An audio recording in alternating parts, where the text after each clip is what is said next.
Greetings, everyone here, all of you being distinguished guests. There are three winds that have been driving forces in my life, and they are the wind beneath my wings of change and of the Holy Spirit. My family, which includes the legacy of grit,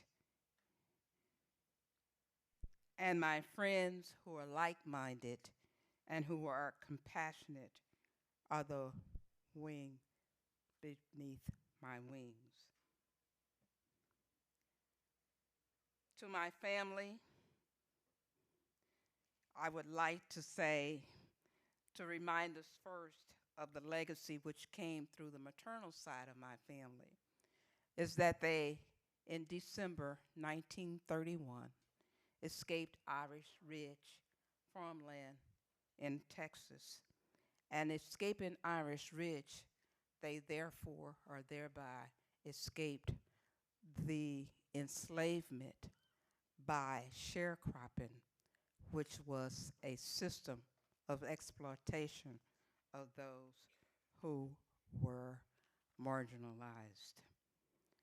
So the wind of change brought me to the University of Texas in the 1960s, and that change brought about particular actions, which you've already seen, that dismantle the Jim Crow segregation. The wind of God's Spirit enabled me to expand that particular work of social justice and help to uplift those who are marginalized in my professional career. And so I want to say to my sons, Alton and Mark, my grandsons, Alton III and Aiden, and to Alton's wife, Sarah, to my brother, Rodney and Jan, to all of the generations of the Riggins and the Griffins families, that I say thank you, and also to my pastor and my mentor, and the one of whom I try to imitate, or emulate, let me say, Dr. Joe Samuel Radcliffe, and my church family at Brentwood Baptist Church, many who are here tonight, and also to my friends, Patricia Williams, whom you saw on the tribute, and Lonnie and Marty Fogel. I knew Marty at Worthing High School, did not know she was coming here, but we joined that soup together. And also to my many friends who are here tonight, and friends too numerous for me to name tonight, I want to say it in the words of a song. I, yes, oh, I can fly high as an eagle. Thank you, thank God for you, the wind beneath my wings. I want to thank Black people. Our story is expressed in a poem called Mother to Son by Langston Hughes. Well, now I'll tell you, son, life for me has not been a crystal stair.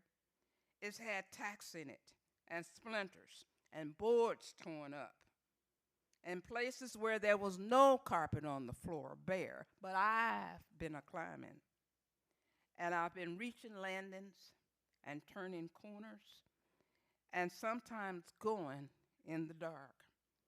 Black people, despite the context of oppression, have done marvelous feats and contributions, and in such an example would be Vivian Thomas, for example, who was, despite not having been able to go to medical school because of the times that he lived in, developed the shunt that helped babies with cyanotic heart syndrome to live longer and better lives. I want to thank the University of Texas at Austin, Thank you for welcoming me and granting me much opportunities as an alumni. And thank you too for the authenticity in that phrase that says, what begins or should be what starts here changes the world. And for the integrity of righting wrongs. Thank you, Dr. Hartzell, President Hartzell. Thank you, Texas Exes, for this extraordinary honor, imbued with excellence and elegance. Thank you, Clotilde Haynes, whom you saw, president of the precursors, and all of the precursors, some of them here tonight, and thank you so much for being here. And thank you, too, for Dr. Ted Gordon. I want to say thanks to him and that fine staff in the contextualization and commemoration initiative. I want to thank also the division, what used to be the Division of Campus and Community Engagement. I thank Dr. Dwana Goldstone for her work on the integration on the 40 acres and other works around those subjects. I want to thank God for his divine leadership, guidance, and providence. I want to thank him because, for example, today, November 8th, 2024, is the exact 63rd anniversary from the date of the suit being filed of Leroy Sanders et al. Versus Harry Ransom et al. And this year, 2024, is the 60th anniversary of the year that the University of Texas desegregated its campus, dormitories, and all facilities.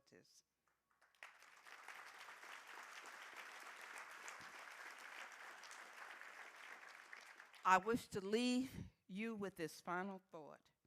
Family and friends, Black people, my pastor and my church, the Brentwood Baptist Church, the University of Texas, including Gay, who's just an angel in another life and continue to be that angel, Gay. Thank you so very much.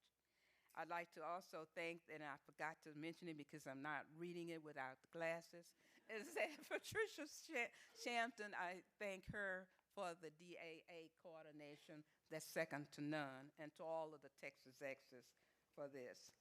But also going back to the script and to where I was going with this, I have to leave you with this final thought, family and friends, Black people, my pastor in church, the University of Texas of Austin, because of what you have given to me. I want to say that I owe you, and I gladly owe you responsibility. And I'm going to say it in these words of Robert Frost in Stopping by Woods on a Snowy Evening. Whose woods these are, I think I know. His house is in the village, though. The woods are lovely, dark and deep, but I have promises to keep, and miles to go before I sleep, and miles to go before I sleep. Thank you all.